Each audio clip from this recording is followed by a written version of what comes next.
NRP. We're here every Monday night, as the promo says, to amplify your voice. We want to hear from you.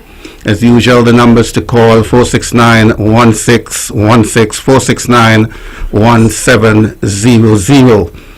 It's Monday, August 22nd, 2022. And were he still with us, the NRP's first leader, Right Honorable Dr. Simeon Daniel, would be celebrating his 88th birthday. Born August 22nd, 1934 in Barnes Gutch Village, he rose to become Nevis's first premier and one of our 5 national heroes. To his widow, Lady Sheila Daniel, Adrian, Janice, and all the other children of our late national hero, we hope you're very comfortable tonight and in a contemplative mood. Of course, one of our leaders' sisters, Ingrid, I think it is celebrating her 35th wedding anniversary. Congratulations to you and your husband, and I know it must be a mixed night as they reflect on 35 years of marital bliss and the life of a true national hero, the Right Honorable Dr. Simeon Daniel. Tonight, our leader Janice is elsewhere, as I said, probably reflecting on his leadership style and his life of service to the country. And so we've got with us another doctor, though, who is always so incisive and surgical, Dr. Patricia Bartlett. We'll take a break, and then we come back and we'll hear from the doc.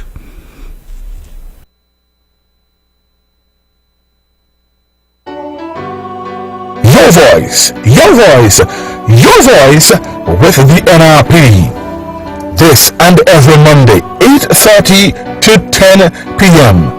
Join host Stephen Semanas and the NRP candidates as they amplify your voice. But the economy is broken, the government stick, and the opposition come and take a seat. The dirty side. You're listening to Vaughn Radio from the Federation of St. Kitts Nevis. And we're back, of course, as I said earlier, Monday, August 22nd. 5 days ago, Jamaica celebrated its first national hero, Marcus Mosiah Garvey. And of course, a very interesting discussion is brewing in the Federation that he was in fact, well, not in fact, there is the assertion that he was born to a Kittitian woman from Sandy Point, and that he in fact was born in St. Kitts. We won't be able to deny or prove that tonight, but that discussion is out there. The world celebrated that lead Pan-Africanist on August 17th. That was his birthday. And 5 days after, we remember our own national hero, Dr.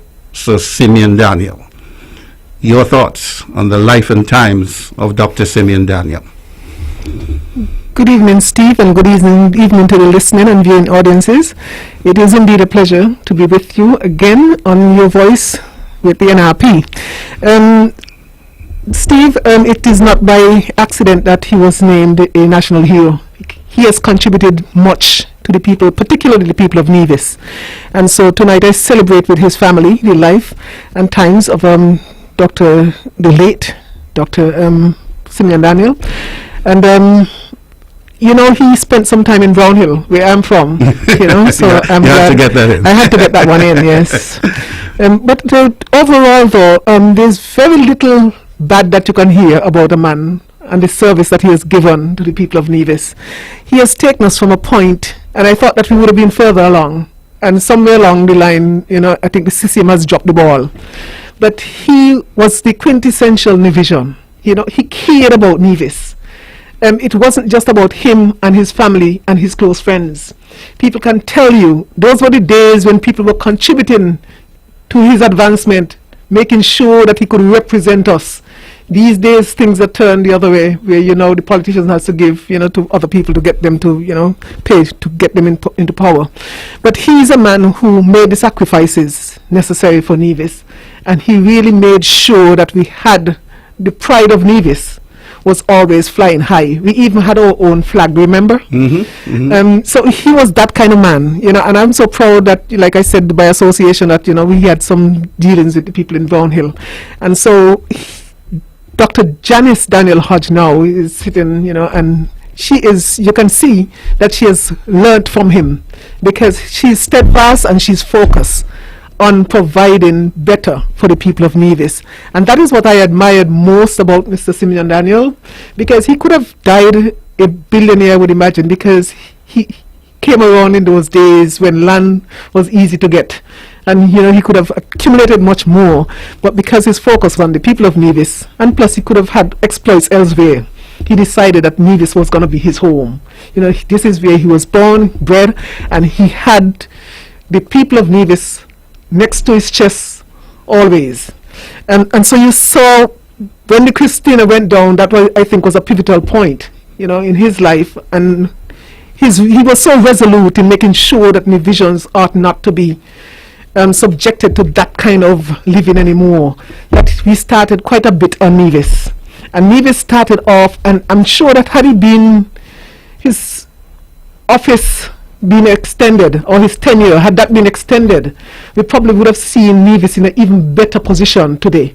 Because you remember that shortly after he brought the Four Seasons, then his tenure would have been cut short. And I couldn't imagine what Nevisians were thinking at that time, and because since then we have never had anything close to Four Seasons being brought here, even though we would have had so many promises. But we had things like the Sixth Form, and you're always saying about the things that he would have done, and that was just the type of man he was. He was making sure that Nevis was well positioned, and he was a secessionist, and he was unapologetic about it. He thought that Nevisians had the wherewithal to be able to make it on our own, and so he was laying the foundation for that, and he did quite a bit. And had we pursued along that line, or even kept him for maybe another term or two, we probably would have been better placed. And Nevis, for those who still think that we ought to be independent, Nevis, I think, would have been better off for it. But that was not to be. But I still value the contribution that he would have made, and I am just regretful and remorseful that the gains that he would have laid down, that we did not capitalize on those and make Nevis a much better place, because we could have been further along. We should not in 2022 still be going to St. Kitts. Yesterday a chap said to me he was going to St. Kitts for some diagnostic works, medical diagnostic works.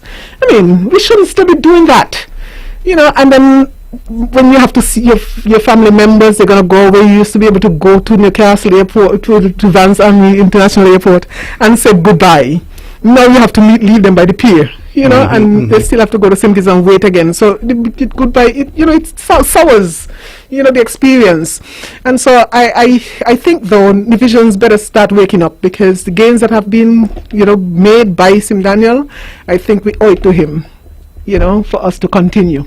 And that means that we're definitely going to have to change the course that we're on now, because the course we're on now is not likely to get us where we want to be, because we're further away now from, if we wanted to secede, we're further away now as it relates to our infrastructural development, to be able to, go out on our own, even if we wanted to. And so I value the work that he has done. I value the contribution he has made to Nevis, and on behalf of my family and my constituents, I think I can say that I have constituents now, because people actually voted for me. And so my constituents, I would really like to thank the Daniel family for lending him to us, because he could have been focusing just on his family. And so I think the whole of Nevis owe him a debt of gratitude. And so today is, I think, a good day to remember him in those terms. What was remarkable about him was his divisionness, as he said. He was ensconced in the Solicitor General's office in St. Kitts when he said he had to come back to Nevis because duty called. So he came back to Nevis, of course, set up residence up at Brazier's, and as we say, the rest is history. It is ironic that today is August 22nd, And he was the leader of this great party for 22 years, from 1970 to 1992. And in fact, 9 years as premier. And we saw the building blocks he built as he was steadfast in making Nevis and Divisions a more independent people. And as you said, we have lost the way. That, of course, has been highlighted by the series of events that we have had in 2022, a very disruptive one, in that we've just come out of a federal elections and already looming the prospect of a local elections. So there's little stability, little room for growth and development, and we are certainly not on a good path, Dr. Bartlett. We're really not on a good path. I can't say too much more than that. I think Divisions recognize that. Maybe the only good thing is that by time we've been complaining every couple of years we've been going into elections, maybe the best thing that could have come out of this is that from now on we'll have the elections in the same year, because it will be 5 years. Well, if I'm making the assumption that we would have election this year. If we were to have election this year, then it means that at least we'll get on the same 5-year cycle, and so Divisions wouldn't have to be going back to the poll every couple of years or every 3 years, or whatever number of years would have been between there. And I'm hoping that we don't have too many disruptions between now and then in the current government. I don't see it likely to happen anytime soon, but the worst has happened. We have seen, things happen around here. Who would have thought that we would have gone, just 2 years since the last election for another federal election? So, like I said, I think that is the best thing that could come out of it. I think we're looking forward to getting out of this one, sometime soon, because I don't think that people really have an appetite for more elections right now. Right now, I've been going through the communities that I represent now, because like I said, I have constituents, and I've been going out trying to tell people thanks for participating in the last election, and just to encourage them that even if they didn't participate in the federal election, encourage them to come out and participate in the local election that is coming up, and that is taking some energy, because people are just not enthusiastic about the prospects of going into another election again. And so sometimes I feel like I need to apologize before I even approach them, because it has not been fair. This disruption was not necessary, and to think that we came out worse off, because Nevis really came out worse off. And why did we go through that? It was such a traumatic experience, I think, for Nevis. Well, in St. Kitts, people got the opportunity, and maybe it was a gift for them. But in Nevis, things changed for the worse. Maybe in St. Kitts it's changed for the better for some Kittitians, but in Nevis we lost on all counts. And so I want to apologize to the people of Nevis for having to come back to you again so soon. But it is something that is necessary. It is something that is mandated after a 5-year term. We just have to. But we need to take the opportunity to make sure that the representatives that we are going to be electing this time around are people who are serious about governance, people who are serious about good governance, people who understand the commitment to country, not to be disruptive. And before we make decisions, we have to be considerate. We have to consider what is the impact it's going to have on our people. You don't just make selfish decisions, because I thought that is what it boiled down to, as far as I'm concerned, for the 3 representatives who would have only elected 2 years ago to make those kind of decisions that at the end of the day did not do down to the best benefit of the people of Nevis. And so we go into this next election, I think, maybe not as enthusiastic as we would like to, but we would like to encourage our people, because we recognize that the participation is low, particularly for Divisions. It is, well, I can't be comfortable with it, because what is suggesting to me is that we have more influences on the outside making decisions for the people of Nevis than the people in Nevis themselves. And I'm like, how did we get to this point? And we shouldn't have to get to the point where we have to legislate people going to the polls. Voting, I think, is not only a civic right, but I think it's a civic duty. And those are the kind of things I think we have to start from kindergarten to instill in our people: the duty to country, And I think somewhere along the line we might have been missing that component of it. But in our educational system, I think it is about time now that we introduce people to those basic, fundamentals as it relates to our participation in our communities. Because people are not participating in volunteerism as we used to.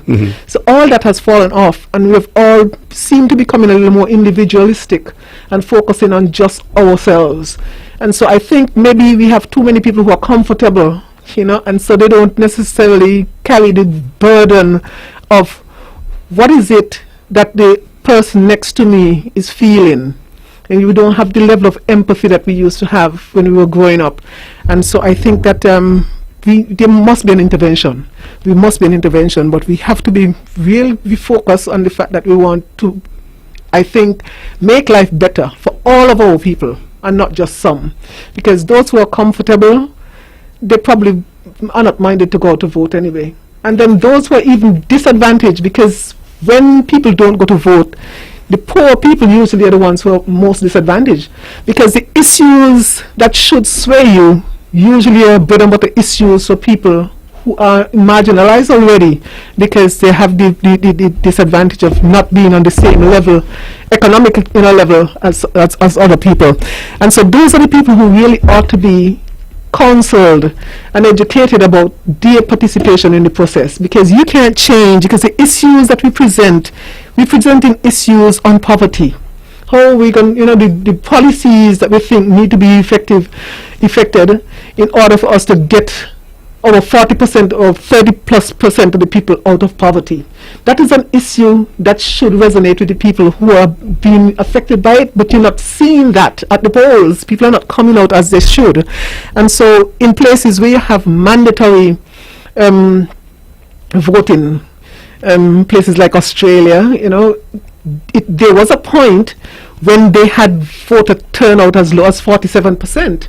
And they would have said, no, we have to correct this, because sometimes you have to drag people along for their own benefit, because they don't recognize, And so I don't know if that is one of the ways that we, one of the things that we should contemplate at this point in time, introducing. But that is something that is, up for discussion. Because alternatively, if you don't force people to go to the polls, then when the supervisor of election comes on and make an announcement and says, well, if you have not been to the polls for 2 consecutive elections, and the law says, the electoral law says that if you don't, then your name should be stricken from the record, then people still have an issue with that. So you don't want to vote, and then when you're taken off, you still have an issue with that. So we have to decide if we want to be a part of the process or not. But like I said, that I think should be up for discussion. Those are the options. I don't know of any other option. I don't know. Maybe people out there might have other things that they might want to discuss as it relates to how do we fix this issue, because it is becoming an issue. Because when I look at where we were, and when we start looking at the polling data, we recognize that had it not been for people from the outside influencing the process, then we could have had we would have had a different result. And so people here have to recognize that, if you don't make the decision for yourselves, then other people, because of the way the law is and who we allow to vote in our process, then other people could essentially be making decisions for you. And I don't know that we really want to get to that stage. Personally, I would not give up my right, to make a decision for myself. I would not give it up, and particularly to someone who doesn't even know where Nevis is, or hadn't even known where Nevis was before the election day. But those are the challenges that we have in this democratic system that we have, and so we're gonna have to have the conversation as it relates to things like that, and we're gonna have to iron out, because I'm hearing so many complaints, and that is after the fact. And I'm like, if you didn't vote, why are you making a complaint now? And we have a lot of people who didn't vote, and they want to have the biggest voice. They're entitled, mind you. They have the fundamental right of freedom of speech. But I'm like, if you don't have a right, if you don't vote, I don't know how much of a right I have. You have to take my time up, in pointing out this and pointing out that. I just think that you're not being fair for you to want to take me up on a 2-hour conversation and talking about the process in which you had a opportunity to participate, but you did not. You opted out, and I don't think that is a responsible thing to do. And I want to appeal to Nivisians: take this thing seriously. We can't take it lightly. We cannot sit back and let people from elsewhere come and make decisions for us. That doesn't make sense. Not in a population that we boast we have 98% literacy. And when I say we have, well, I heard that there was, it is down to 97%. I don't know what affected that, but I give the 1%. But still, that is, I think, is a significantly high enough number for us to be, comfortable to say, make, statements like, in a population with 97% literacy, you shouldn't have that. People need to be more in tune. We need to get on the level of critical thinking and engagement.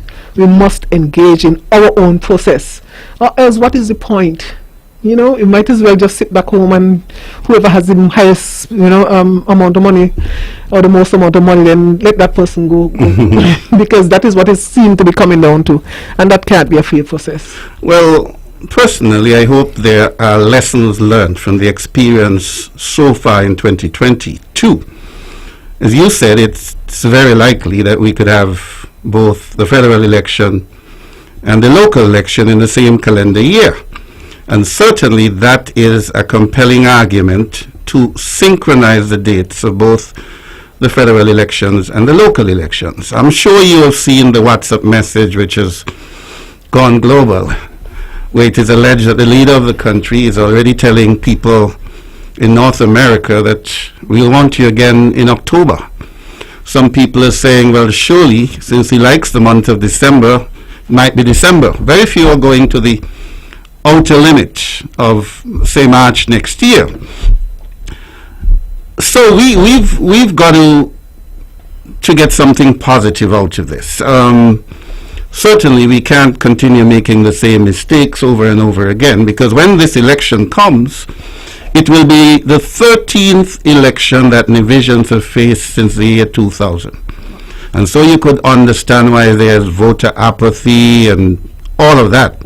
And I agree with you, it's a big challenge. I meet people all the day, every day, some people with the biggest voices, and they tell you they've never voted. So that, we've got to make a quantum leap in that regard. There is no question about that. You did mention that we won but we lost. And I think you're referring to the fact that for the first time since 2015, despite the motorcades around Nevis, despite the celebrations at their home base, for the first time since 2015, there's no division around the federal table. That must be troubling. For what it's worth, it's always good to have representation at the cabinet level. But if we really look at it critically, we really do not have a true federation. You can't tell me that you have people from Nevis and you vote for someone to be in opposition. We have to revisit that arrangement, and but the thing is, the problem I have, Steve, is that these things, for the most part, seem just to be sporadic in terms of our attention span. We now would focus on that because it seems like it is unfair to us. And we talk about it for a couple of weeks, and then it goes off the radar and something else, obviously would move on, because we like news, we like new things. And then we do not address it again until it becomes an issue a second time around. And we can't continue to operate like this. And that is why I like to have progressive people in office. I understand, from persons who are closer, to or closest to Dr. Joe, that he is a progressive thinking individual. And so I am depending on him to make a difference. We shouldn't have a constitution since 1983, and I've never touched it. You've never touched it. And the thing is, I've heard our representative from Nevis boast that, let me not use the word boast, but he would have said, made a public, statement that's not a syllable has ever been touched in a syllable, a comma, a full stop. Right, and I'm like, really? And you represent people. You don't, even if you yourself did not see the need for any change, have you consulted with the people who you're representing to find out from them? Because I know that just in regular interactions with people, I always hear things like that. People are critical of some of the provisions in the Constitution. And now when you elect someone to Parliament, and that is what we have to understand, even though it is unfortunate we don't have anybody in Cabinet, we have 3 individuals in Parliament. And they are the ones who are charged with the responsibility of making sure that we have those changes made, whether it be law or constitutional law or the local, whatever you call it, regular law that affect the life of you and I every day. We need to make sure that our representatives or parliamentary representatives are producing. They must have their name attached to some lawman. You won't tell me that you got your whole term, sometimes 2 consecutive terms, and there is never one bill that has your name attached to it.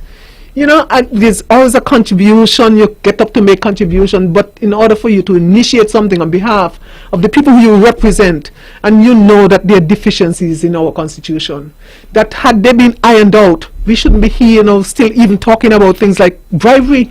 Election bribery this time around was so apparent. You could touch it. You saw people moving around, and they had no care in the world that this was an illegal activity. And you're talking about even people who were representatives who were involved in this practice. Now, I would have heard in 2020, when after the elections were lost by Labour, there were some petitions going around, election petitions and stuff like that, that eventually I think they had withdrawn them for, whether they were late in filing or whatever the issues, technical issues were related to that. But one of the issues that Dr. Ju had himself was the issue of treating. And he was accusing Eugene Hamilton at the time of giving out bribes or treating people. And it is in your laws, in our election laws, that ought not to happen. So I'm waiting now to see Dr. Ju put something in place to make sure that practice is discontinued. Because what I find sometimes is that these things go wrong. You're in opposition, you complain bitterly about these things. You get into government and you do nothing about it. Then when you're then out in the wilderness a second time around, we hear you again on the same issue. Now that issue should not come back to haunt you. You get the opportunity to serve. You know what the issues were that prevented you from getting into power. Fix them. That is all we ask. We have an issue here in Nevis that just the evening before elections, in Nevis 9, I was missing the list for box 1, 7 and 9. Yes? I know that the opposition or the people on the other side, that they had them, but we were denied them. We were told, they would have been in your list before. But no, if you're giving me a list, you have to give me a complete list.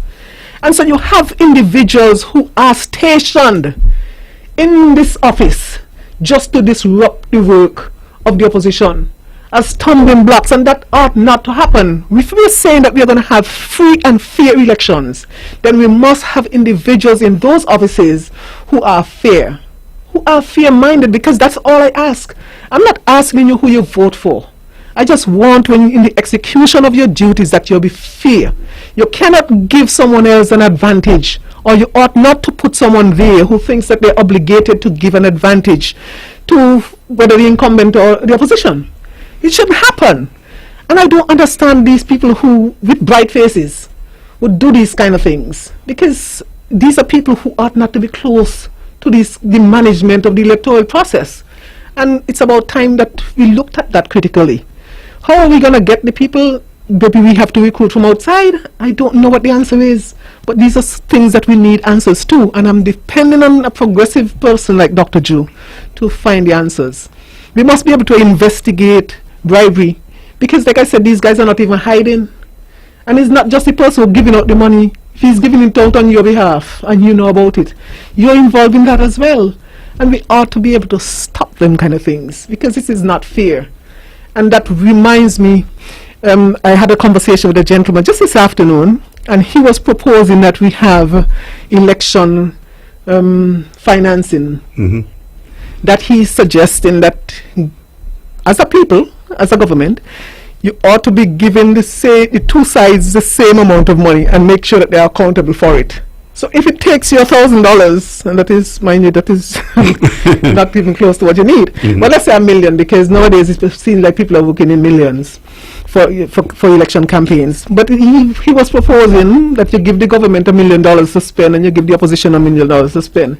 And so it is even, because what we are seeing is that the person with the most money is most likely to be the person to represent you. Not necessarily that they have the best ideas, because we can see the deficit on the government side.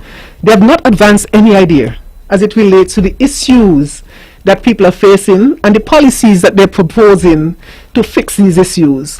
What we're hearing is just the same thing being repeated over and over, or they may just listen tonight for a clip between you and I might have misspoken on something, and then they take that and turn it into an issue. I mean, that does not affect the price of sugar. And we know inflation is high. And so you're not hearing what they're going to do in terms of, proposing the resolutions to anything. And so we continue to just spin, as the old people say, spin tap in mud. We go wrong, and at the end of the day, Nivisions are frustrated because we don't see where the government is taking us, and they would have spent so much money. And then that again is another issue as it relates to their access and the advantage that they have.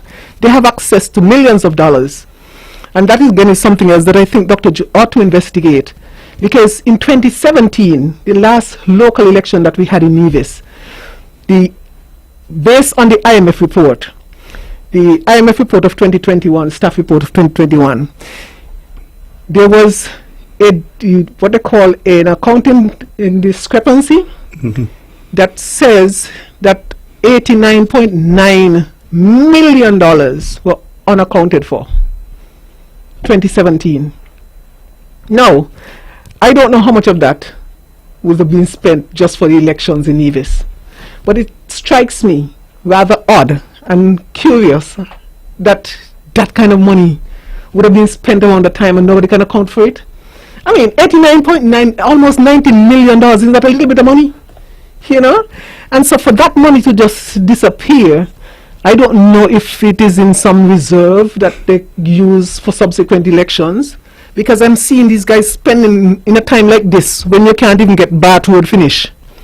And these guys are bringing in people to vote, putting them up in hotels, expensive hotels. Like, I understand they even had people staying at Four Seasons. You're joking. They had people coming from England, $3,000 US for a ticket. I mean, these are the kind of monies that these guys are spending. Big monies. They're not working for that kind of money. It's true they might have had access to double salary for a while, but accumulated over a period of time, I can't see it for them to be able to finance that kind of thing. Either that or the devil a lot of money, But in 2017, we couldn't account for almost $90 million. That's $100,000 less than, short of $90 million. In 2020 again, another election year, but that time it was a federal election year. I think it was over $61 million unaccounted for. So when the investigation is done, it cannot be limited to what was spent for just this election. We have to go back as far as 2017, or can't say 2015 because they would not have had the machinery in control of the machinery at that time. But at least go back to 2017, and because monies ought to be accounted for. You can't give these guys unlimited access to monies and expect a fair return at the polls. You can't be fair to the people who live in here, and maybe that is one of the reasons why people they feel overwhelmed, as if their vote doesn't count. And it's a sad day when we think, because I want to believe that my vote counts, and I'm sure, I don't want to be presumptuous, but I would imagine that you too would want to make sure that your vote counts. And so we're going to have to level the playing field. These guys just can't have the unlimited amount of access, to people's money that must, should be accounted for. And by the same token, while they're spending millions of dollars just to win an election, to what end? Because we're in opposition in St. Kitts. So what did Nevis gain? I don't know. I can't see that would have come out of it with any positive for Nevis. And we would have spent so much money. And at the same time, poverty is rising. That can't be fair. And water is still unavailable to some people in St. John's. There you go. 7 minutes after 9, we'll take a break, but when we come back, we'd really like to hear from you. Call us at 469-1616 and 1700. We're into a very engrossing discussion with Dr. Patricia Bartlett, but this is your democracy. So whether you're here on Nevis or on the other side of the Federation, give us a call. We want to hear from you.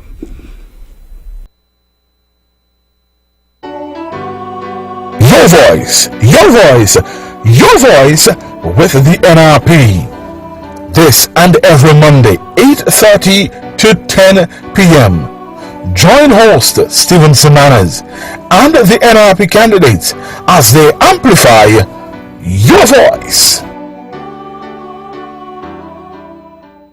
Dr. Patricia Bartlett, on 4 occasions you mentioned the new Prime Minister, Dr. Terence Chu. You said that seemingly he seems to be a progressive person. But what about people power?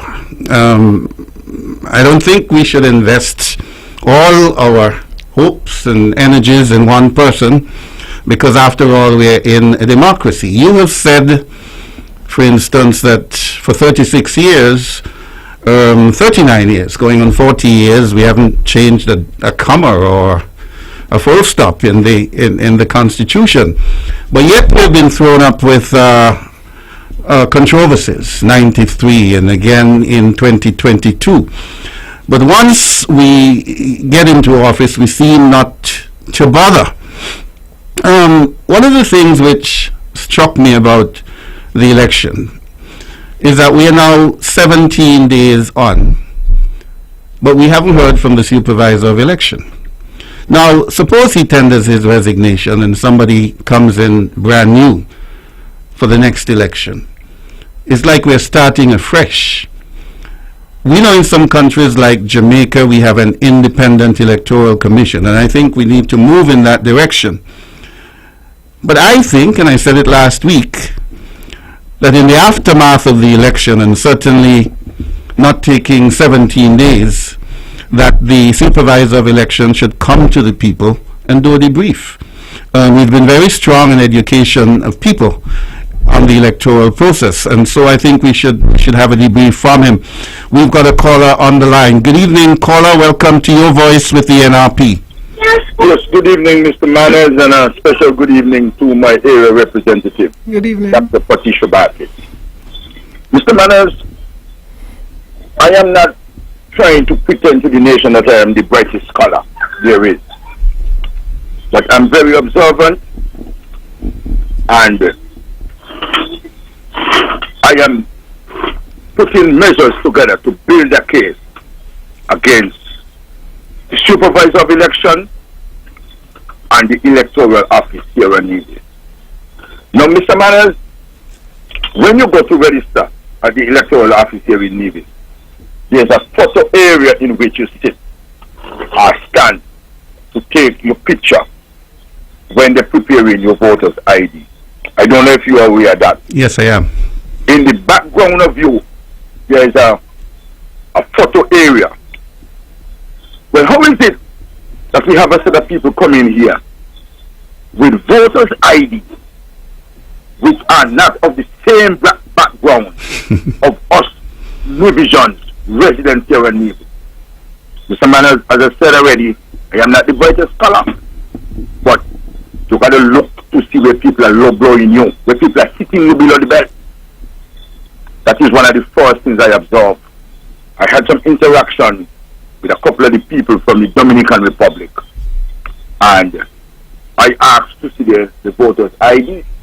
They don't know what I'm looking for. But I am looking for the backdrop of where the photo was taken for them to get the voters' ID. The simple point that I'm trying to make, a number of these people come here with voters' ID, never came to Nevis. Never put foot on Nevis before. And I want the message to read Elvin Bailey loud and clear. They did some nasty things in this election here.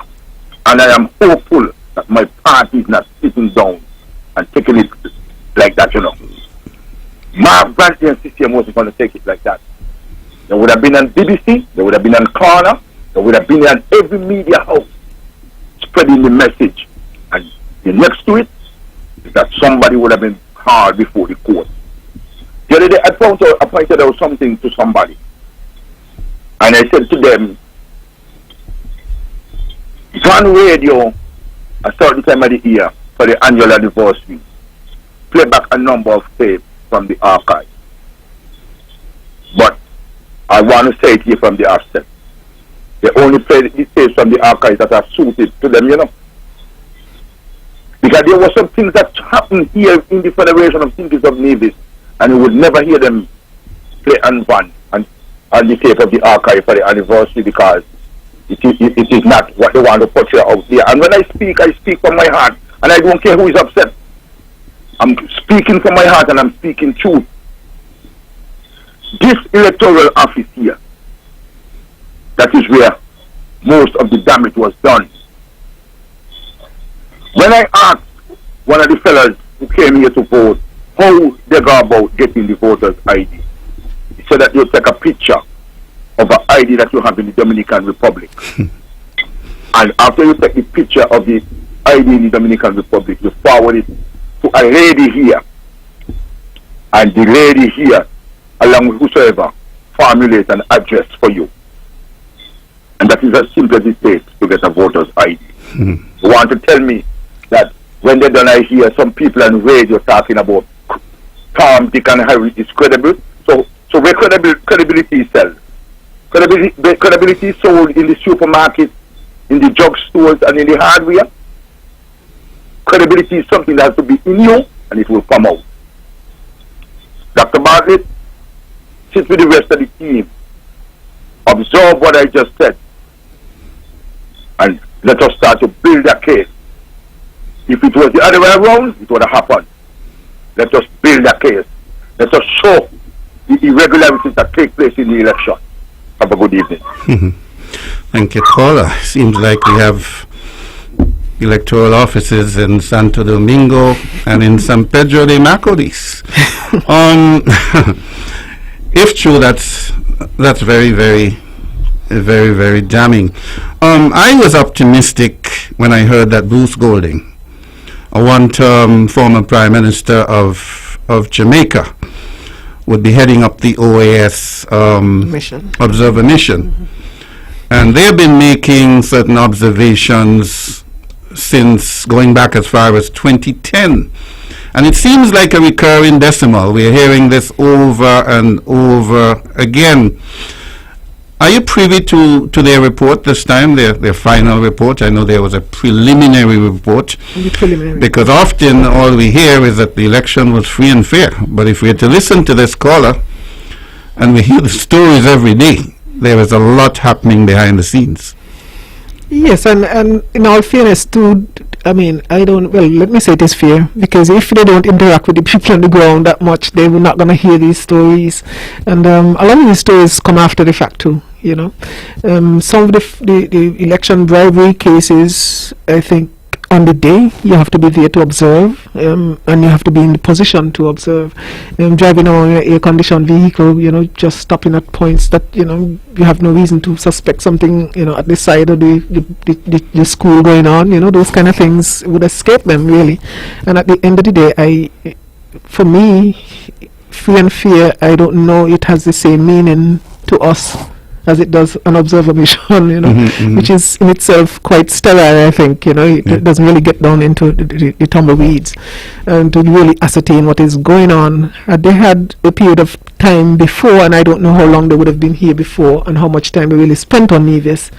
I think they arrived on the Tuesday before the Friday.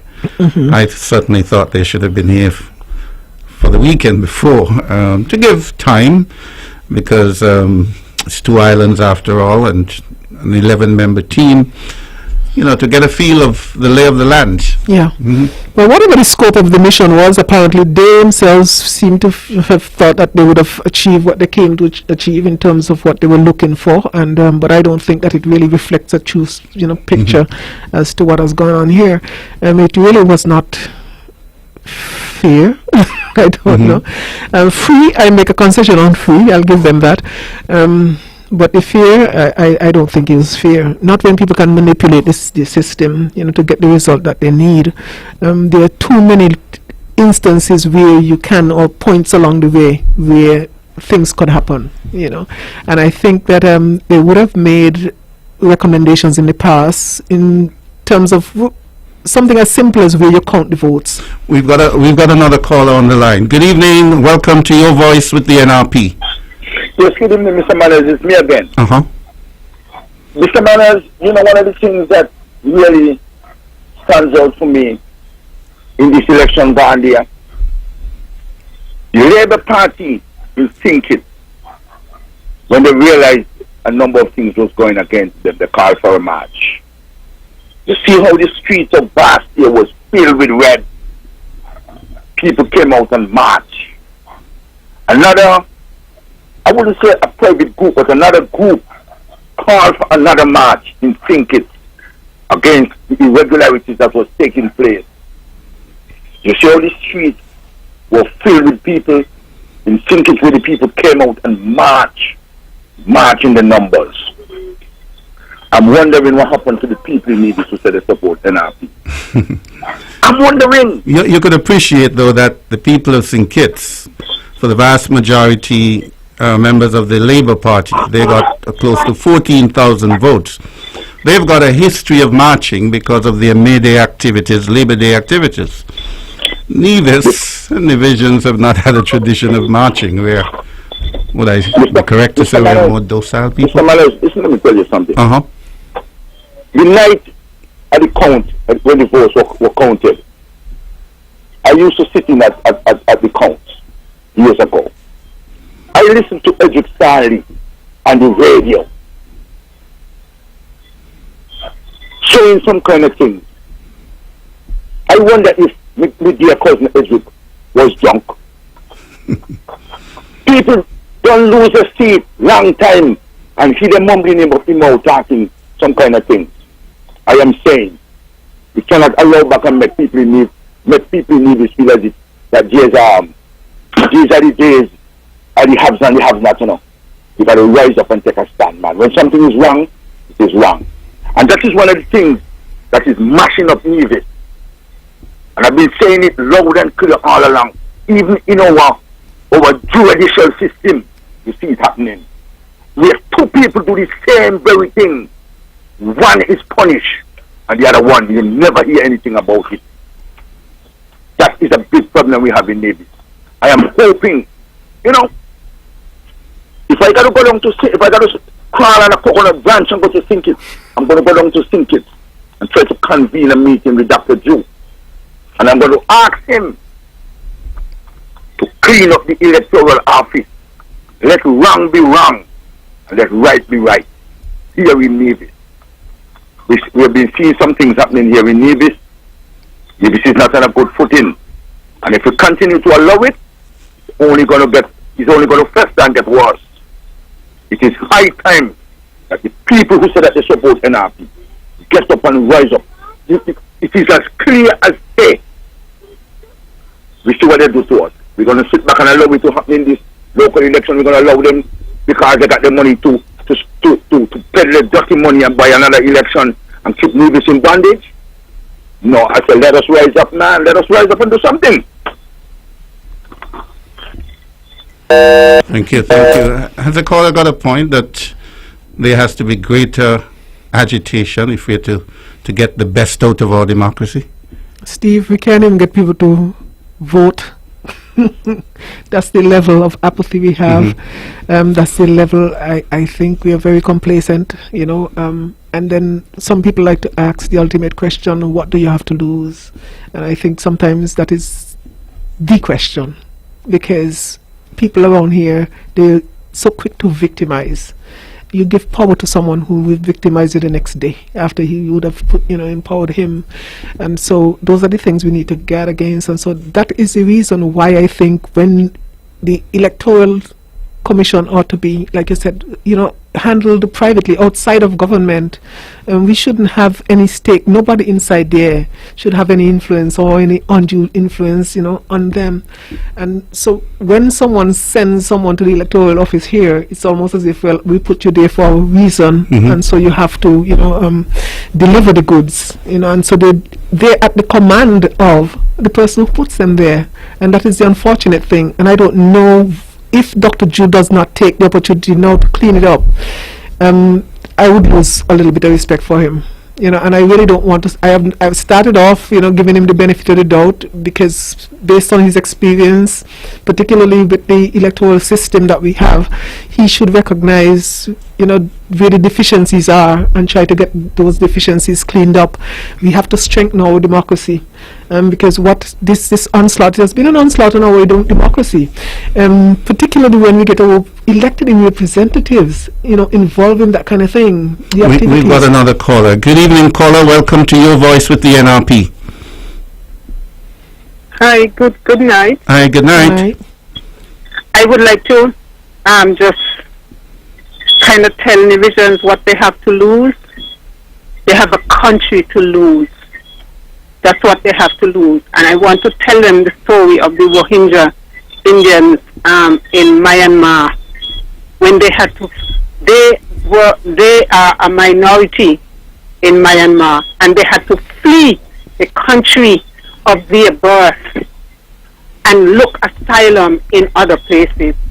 And one of them, I remember the British news reporter, she said the woman said she looked on fleeing into Bangladesh seeking asylum, and she said she looked on helplessly as a native of Bangladesh burnt her young baby to death because they did not want them in their country.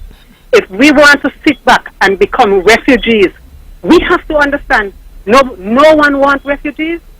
No one wants refugees. So we had better get up and become active citizens and fight for our country. Fight for our country where we are safe. And that is my advice to Nigerians. And I can tell them more stories about the Fijians and so on, who when they became the minority in Fiji and so on. I remember Kofi Annan said he couldn't go to them because the government was of a different race. So listen up, Nigerians. This is what you have to lose. Your country, if you don't get up and do something to hold on to it. Good night. Shortshot says we've got a country to build and a country to mold. Caller is suggesting that we are going in the reverse directions. Nigerians must take control of their country, and one of the ways to do that is ensure that you get the government you deserve. You don't get that by sitting on the fence or saying, I need pay for my ex, and all those negative vibes. You've got to go out there, or else you'll be outnumbered. And as you said, some people coming from faraway countries and returning on the same day. They're not facing inflation. They're not facing the water shortages. They're not facing the high electricity bills. We've got to take control of our country. Definitely. We must, Hold it there, Dr. Patricia Bartlett. We've got another caller on the line. Good evening, caller. Welcome to Your Voice with the NRP. Good evening, Mr. Manners. Hi, good evening. Evening to Lady Bartlett. Good evening. I listened, I think it is Bartlett who mentioned that the Premier of Nevis either lamented or boasted that the Constitution that we have, not a punctuation mark has been changed in that Constitution. Since that is true, it says to me that the Premier of Nevis would have failed the people of Nevis. One, as the elective representatives of any country, their main function is to make laws, alter laws, amend laws, or to repeal laws. And if for 7 years our Premier sat in St. Kitts, knowing fully well that the issue in relation to fair share from the CBI was not or is not spelled out in our Constitution, and he wanted that to be a part of the Nevis beneficiary, then he had the right and the responsibility to make laws, to amend the laws that are there, or to alter what is there to make sure that inside of this Constitution, the matter of fair share or revenue sharing from CBI becomes a part of the Constitution. Because I'm not sure when the Constitution was put together that was part of our history. And so since it became a fundamental part of our history, then the Premier of Nevis should have made sure that that provision was placed in the Constitution. He know how to carry courts to keep matters to court, whether it's constitutional matters or whatever. Well, how come he didn't do this? It means that he failed the people of Nevis. Secondly, Mr. Manners, the male caller before me spoke about non-national coming inside here to vote. And the matter of the backdrop too was his ID cards. If the information that he shared is correct, and I want to believe that he's correct, we are in serious problem in this place. In that the Concerned Citizens Movement has truly corrupted the electoral process in Nevis. And it's going to take a hell of a lot to get it corrected. And so, I do not know how we're going to get it corrected, but it's something that needs to be corrected, must be corrected. I am not sure that we'll get it corrected before the next election, but it's something that needs some urgent attention, because it's scary to live in Nevis, because we are led by a bunch of corrupt people who will stop at nothing to make sure that they remain in office. Good night. Hi, good night. Who's going to guard the guards? Yeah, it's a serious question of integrity in public office, But some people obviously do not have it, and it might be a little late in the game now for them to get it. Because once you start, showing your colors, and that's it. Sometimes when people show you who they are, sometimes you want to disregard that because they've come with a fancy language and you want to give them the benefit of the doubt. But obviously, there's a deficiency in that party as it relates to integrity. And I'm not pointing fingers at any one particular person, because it seems as if it is endemic in that party, in that everyone seems to be tainted, There's no one to say, come back, and I've made that observation before, made a public statement, in that regard. There's no one there to say, come back. And it's regrettable. But, I'm not surprised of, the kind of things that we've been seeing, because I remember one, party, I don't want to just call him ordinary supporter, but someone who apparently is in the inner rings, would have said to me, look, you have a task. You're starting off 200 behind, Even for an athlete like you. Yeah, he's like, you are starting off at least 200 behind. You have you can't, ain't no way you could beat, this particular gentleman. And I'm like, well, we'll see. So we've got another caller. Good evening, caller. Welcome to Your Voice with the NRP. As the guy say, I'm not the brightest of scholar. So tell me, what is wrong with the police checking IDs on voting day, and anybody with a different background, as he said, to the ID that is issued at the electoral office? What is wrong with the police pulling them out the line and sending them and giving them a trip to the police station?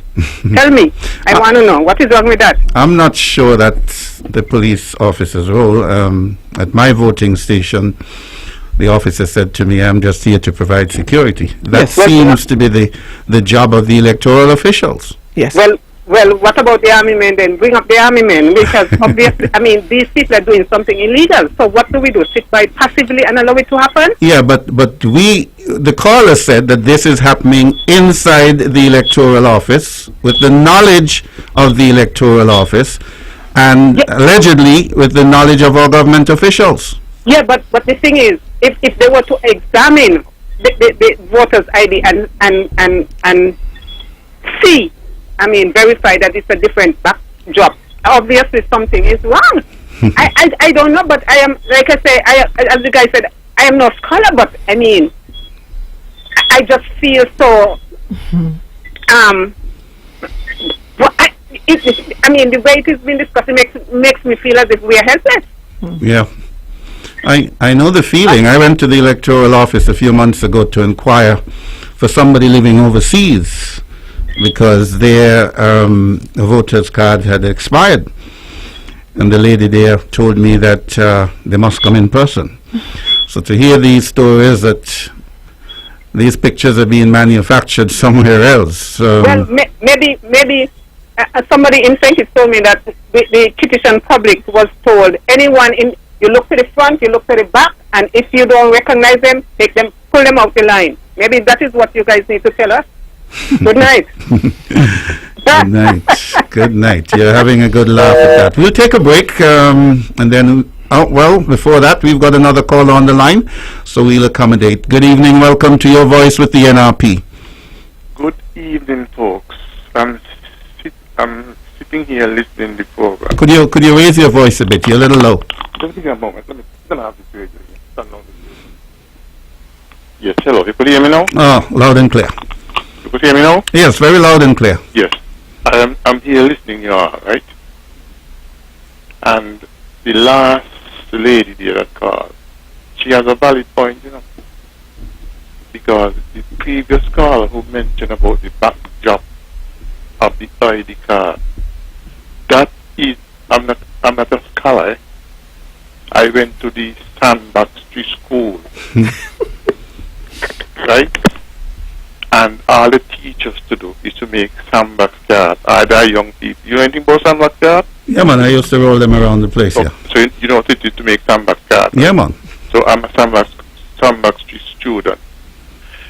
The caller who said about the photo, that is a criminal offense. Because you, Mr. Manners, or Dr. Bartlett, go down there with a counterfeit money. You go in the can, right or wrong? Yeah. Mm-hmm. They're going to lock you up. And that is not right. And as Dr. Bartlett said, she wonder who took all honorable. Honorable, what do you? And these are honorable men going to say they are honorable and all these things going on. I think going forward, the police should do their work. That is a police work.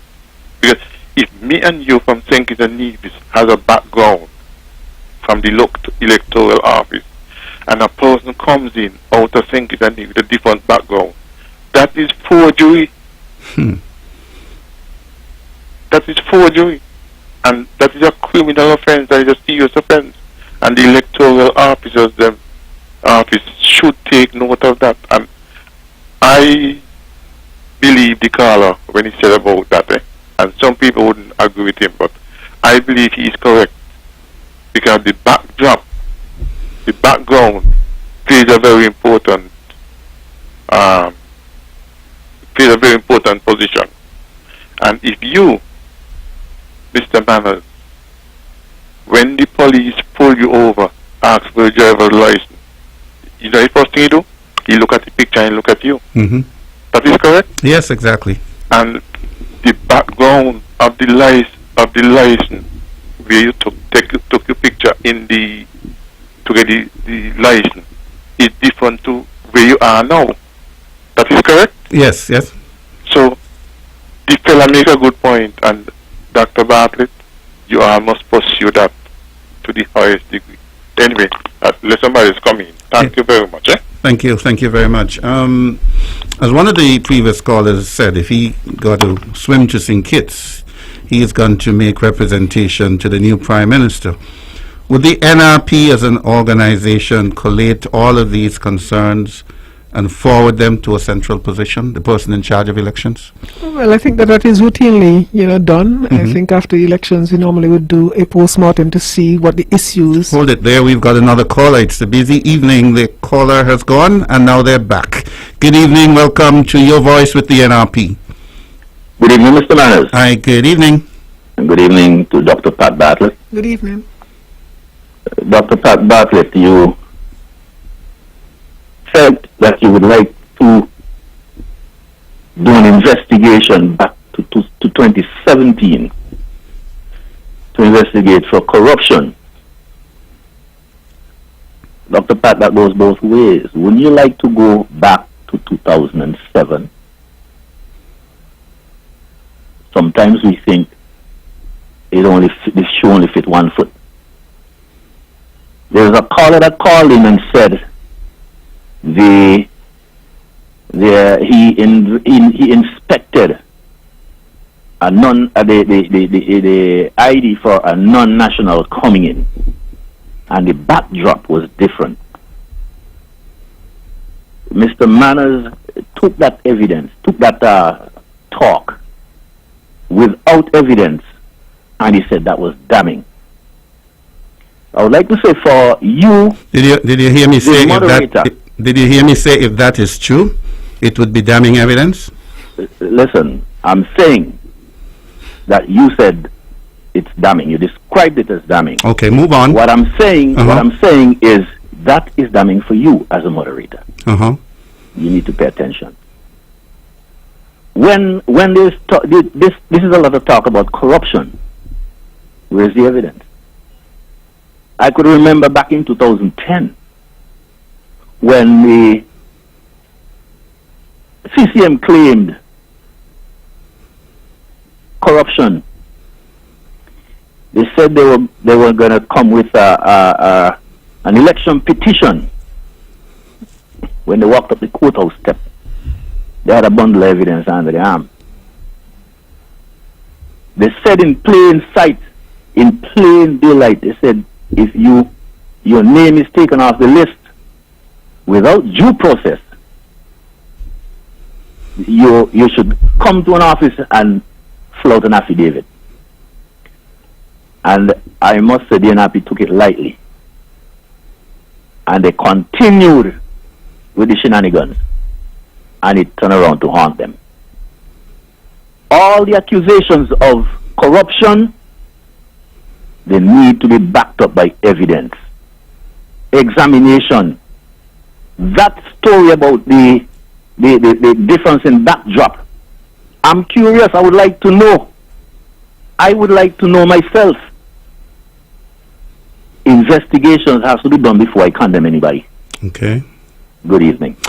Good evening. Obviously, some people are prepared to look in the rearview mirror.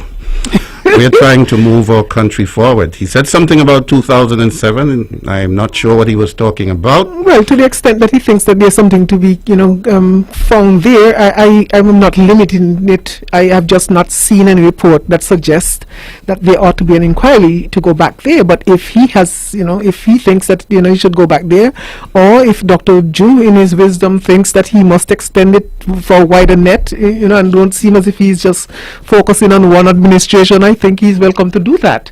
I was just making a reference to two of the discrepancies that would have been caught by an international organization that had no dog in the fight.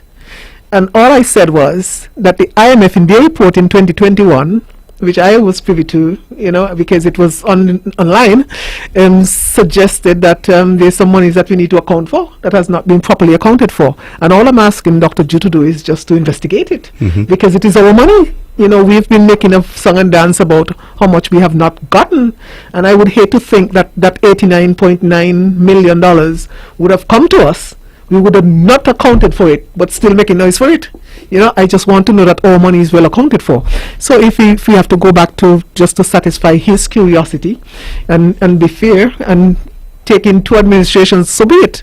I'm always one to advocate for, I think that we should always have a commission of inquiry after a certain number of years, and that ought to be in the Constitution, so that people don't think that they can get away with, this kind of behavior of not being accountable for any extended period of time in particular. So we have a call? Have you still got the caller on the line? Good evening, caller. Welcome to Your Voice with the NRP. Good evening. I'm trying to get back to Dr. Pat. I am saying that corruption, the reason you say you did not know where I was going with that. The reason I said to go back to 2007 is because you're giving people the impression that corruption just starts. You're giving the people the impression that the corruption just starts. I'm sorry to mislead you. Corruption went on when the NRP was in office, and it was proven. One man got declared null and void by the law. All this talk about corruption is hot ear. until you take it to a court of law. If you feel you have the evidence, take it to a court of law. Thank you, caller. Roberto Hector, when he lost the Charlestown seat, said he was going to do an inquiry, a petition, and it didn't have any wings to fly, it didn't have any legs to walk. The reason is because it did not have evidence. Evidence is the important thing. Thank you. Thank you. Thank you very much. I'm flabbergasted. The caller seemed to want to make the argument and, defend his argument without I even get a chance to respond to it. Because what I'm simply saying is I'm not for corruption in government, period. I don't care who does it. I don't care if my mother did it or my father. I'm saying you ought to be accountable for the people's money. We've got another caller on the line. Good evening, caller. Welcome to Your Voice with the NRP. Mr. Manos, good evening. Hi, good evening. I have a question for Ms. Bartlett. Have you come across any record from the IMF that speaks to significant amount of money missing in an election year like 2017 and 2020? Those are the areas of interest that I've seen. I've not seen, maybe I need to go back to the archives and see if anything else would have been flagged previously, but I had no interest. I had an interest in what was going on, what is currently going on. I had an interest in the people who are serving now, because the people who would have served before, they've long exited this stage, unless I just want to say, well, we have equality on both sides. But there was no reason for me to try to prosecute Sim Daniel, who is already gone, or Mr. Parry, who has exited office. I mean, there just wasn't any reason. I wanted to make sure that our monies for the current period of time and the current representatives we have are held responsible and accountable to our people. So I would have focused, on that, on those irregularities as it relates to accountability, and the discrepancies, the accounting discrepancies that the IMF would have pointed out for 2017 and 2021. Okay, and 2020, thank you very much. Now, the other issue, because the caller mentioned about the Concerned Citizens Movement walk up quarter step with a bundle of evidence. The fact is that the persons whose names were removed from the list, 99% of those persons admitted that they were registered to vote in a constituency in which they did not live. Secondly, it is true that a court ruled against Mr. Parry and Mr. Daniel dirty their name. But what he refused to say, that the very same court on appeal said that they made an error in their judgment. And the very individual who took the matter to court, he would have said to the public that the court charged Mr. Parry and Daniel on matters that he didn't take before them. And so the court took upon itself to lay charges against Mr. Parry and Mr. Daniel, to convict them of a crime, to charge them, and then later on turn around and say, we made a mistake. And so if you're going to be honest, yes, the court did say what they said, but concluded. The court came back around and said, we made a mistake in our judgment.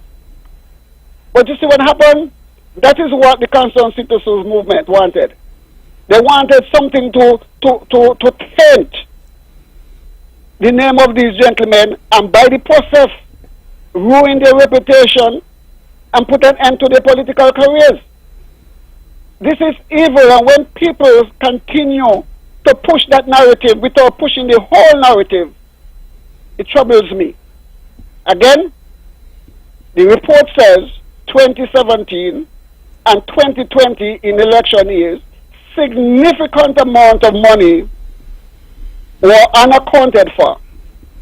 There is nothing wrong in asking, if you have evidence, or whoever they be have evidence, that significant amount of money went missing in 2007 or beyond, bring the evidence too. But this is the evidence that is before us. Thank you. Thank you, caller. It's 14 minutes to 10. That's all the time we've got. Let's switch gears, Dr. Bartlett. Now, there's overwhelming evidence on the ground, as Auntie Shelley likes to say, that not na kip. No question about it. Well, we've got another caller on the line. Good evening, caller. Welcome to Your Voice with the NRP. Good evening, caller. Good evening, Mr. Manager, Dr. Pratt. Yes, good evening. Lift your voice a bit, please. I'm thinking of something. I think what you need to do, the NRP need to check the electoral list, all those strange names at the end of it, send letters out to them, to the address that is registered, and if they cannot be found, take them off the list. Get them off. Good evening. But that's the process which happens, doesn't it? Well, the difficulty that we have is that these same people are issued passports. Yeah. So they are citizens. They're not just, like the non-nationals who come from, other CARICOM countries or Commonwealth countries. They are people who hold St. Kitts passport. Sometimes they get the St. Kitts passport the same time they get the voters ID, And that is just how the system has been misused. We've got another caller on the line. Good evening, caller. Hi, good evening, caller. Prophet, he said. Hello? Before the caller before the last. He said the court. Caller, we're changing course. We're short on time. Thank you very much for calling. Could you allow me to make No, it's your third turn. We're moving on. We've got some other issues. Thank you. Yeah, the court don't operate that way. Dr. Bartlett, as I was saying, with the limited time, we are changing course. There's overwhelming evidence on the ground that there's nothing happening. You have spoke all the time about forming an economic council. Maybe you'd be a little generous to the Premier in the last couple of months in his first term. But Nevis needs help. There's nothing happening.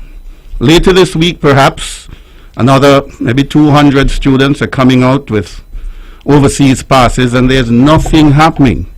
What do we need to do? Apart from all the political shenanigans which have gone on, we have to put our country back to work. What do you recommend? You've spoken about your economic council. What would you like to see? Well, definitely there's a need for an economic council. If at no other point in time in our history, we need it now.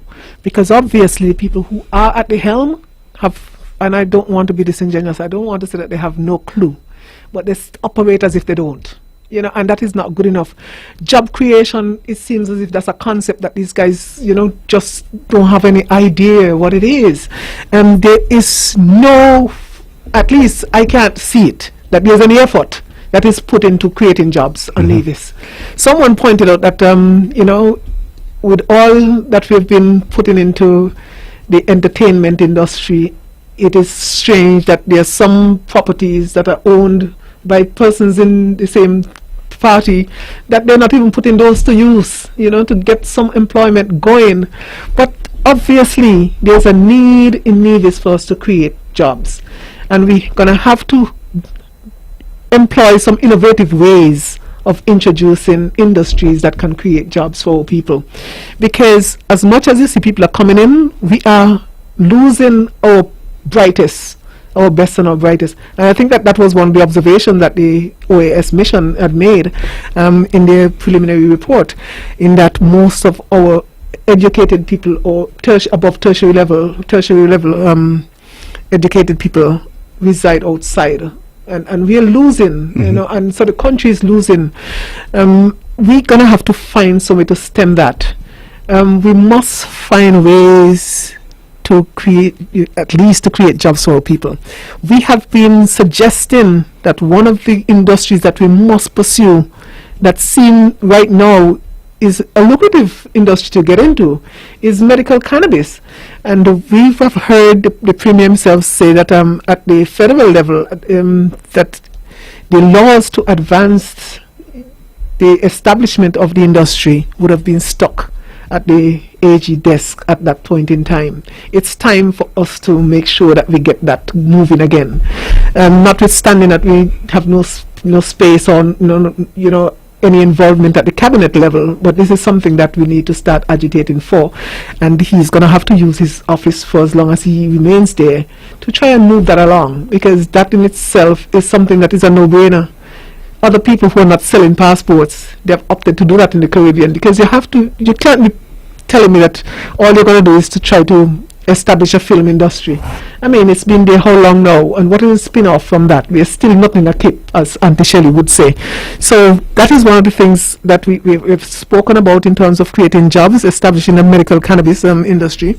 The West Haven Marina and Boardwalk project, that is something that NRP would have conceptualized, and I realized that CCM would have adopted it, and they like to peddle things that not necessarily their own, but that is something that we ought to pursue as well. We kind of have our own version of the Port Zante on Nevis. Why not? We need to expand on what we're offering. So when the Premier would have taken the alternative investment option to at least taking up the brand project, to do that, I'm wondering if that did not stimulate him to think that this is a project that has been promised to the people, because apparently it was in their manifesto 2017. This was an option that he could have taken to deliver on that particular project and create some employment in Nevis. That was not done. We missed that opportunity big time. Then of course we would have spoken about the South Coastal Road construction that would take you from here in Bath all the way around and land you someplace over in St. James's area. Well, to connect to that, and it would open up the southern part of Nevis, and that people are saying is the next frontier for development in Nevis. And so that is something else again that I understand that there was some allocations for monies to at least to do the preliminary studies or the feasibility study, and that has not been moved off of the books either. And so all of these lost opportunities are opportunities that have denied the creation of jobs for our youths, and that is a critical element. Going into this election, this is something that we have to continue to agitate for and to promise our people that there's better to come, because we need people who are serious about nation building, people who are serious about developing the nation so that we can retain our brightest here. We should have had people outside there who are now ready to come back to fill these gaps, but we don't have anybody who is trained, and I understand that the CAT stand was promised. We don't know where that is, and I understand that we don't have anybody who is trained to operate it. Even if it were to be commissioned tomorrow, we still don't have anybody to operate. So we have to at least start focusing on developing our human resource, because we must get people in strategic position. We have been talking about transition to, and we have to do that hastily. There must be some urgency that is given to this, to transition to renewable energy, and we are thinking that solar probably would be our best option at this point in time, having missed the opportunity to develop geothermal to the benefit of Nevis and the development of Nevis. He's talking about desalination too. Well, yeah, and he's only talking about desalination because right now they cannot, provide water. I mean, but they had already promised, and this is an aside, that they were going to drill more wells, and what has become of that, and I remember being critical of them providing us with bigger pipes but less water, so instead of investing some money into harvesting water and get it up to so that we can provide, now we are talking about desalination plant. But anyway, that is an aside. But these are the opportunities that I think that we must pounce on, and as it relates to renewable energy and solar, we don't have anybody who trained. We have so many kids coming out of school with the potential, to go into that industry, and we have not sought to get people trained. And these are people who should now be coming back, and so we'll be able to use them, to advance all these initiatives. But nothing has been done. The framework has not been laid, and the foundation has not been laid for us to capitalize on the potential for us to create jobs. And so you have this flight ever so often, and it pains me when I see my family members have to go abroad, because we're a tight-knit family, and we like to know that we can, have a decent job, and then on the weekend you can kick back, relax, because I think that is what life should be about. Not just you going to far distance lands and have to stay out there and eventually you don't come back. And so it breaks up the family unit, and I think that we have to do better than that. And of course, we're talking about our healthcare system. You go to the hospital and most of the nurses are not even divisions. I mean, we have to drop the ball. You know, we were caring people. We used to care about our own, and those are opportunities as well to provide employment. You know, and it's not limited to just the females. We must make sure that we get our boys involved in delivering and healthcare as well. So all these are things that I think opportunities that we must explore, and we're going to have the conversation going forward. We started because we're usually in a peculiar situation in that when we are proposing initiatives during a federal election, we have to be careful that it doesn't seem as if we're doing a local election. But these are issues that, irrespective of what election you're going into, you must provide for your people, because ultimately it's about representation for your people who are on the ground. And so all these initiatives that we would have spoken about, we're going to elaborate more on them as the weeks go by. And as we anticipate, we don't even know when the election is, and that uncertainty about the election. But we're going to start the conversations. Once we would have finished our tours of going around to the constituents and, you know, thanking them for the previous participation in previous election and encouraging them to stay engaged, because, you know, that is a challenge to keep people on that same level for a protracted period of time. And so the VAT issues, all these issues, the inflation issues, all these things we need to really sort out, because to have kids at home just eating, and it's more expensive and you can't find jobs for them, and it's more expensive on the mothers. Most of the households are headed by single mothers. To be able to support these kids beyond 18, that's not fair. Yeah. We have to create opportunities for youngsters. Well, I made the point on January 20th, I think it was, the day after the opening of the Pinnis Park. I visited on the Monday and saw bright young students from our sixth form selling me or introducing me to products made in Taiwan, as if they were born in Taipei or Kaohsiung. And I said, what a wonderful opportunity it would have been to get them off on a 2-week summer program in Taiwan. I'm sure the Taiwanese ambassador would not turn that down. To be able to see how things operate in a high-tech environment, so that people realize that there is a scope for them outside of the norm. That didn't happen. Just last week, Friday I think it was, I saw Dr. Jeffrey Hanley and Dr. Jew handing out scholarships to 11 nationals. I didn't recognize anybody from Nevis. I'm not saying they're not from Nevis. They're none from Nevis, but I certainly didn't recognize anybody. I can't believe we would have missed another opportunity to engage our young people. I am one who feel that after 30-odd years of diplomatic relations with Taiwan, we need to begin to ask for more.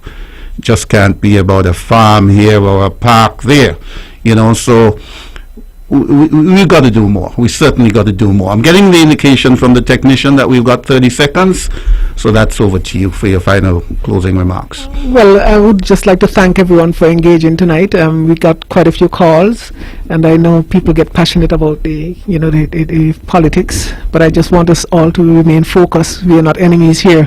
We just need to be able to debate these issues in an open mind, and we really thank the people who would have called in tonight. Just to let my constituents know in Nevis too now that I'm focusing on coming around and making sure that we thank you, and we are hoping that we'll be able to get all the people who are at least 18 who are not yet registered, to get them involved in the process, because like a caller earlier would have said tonight, we're going to lose our country if we sit back and do nothing in terms of participating in it. So I just want to encourage us all to get engaged, stay engaged as we go forward. So good night, God bless. Good night too. We've got to make Nevis nice again.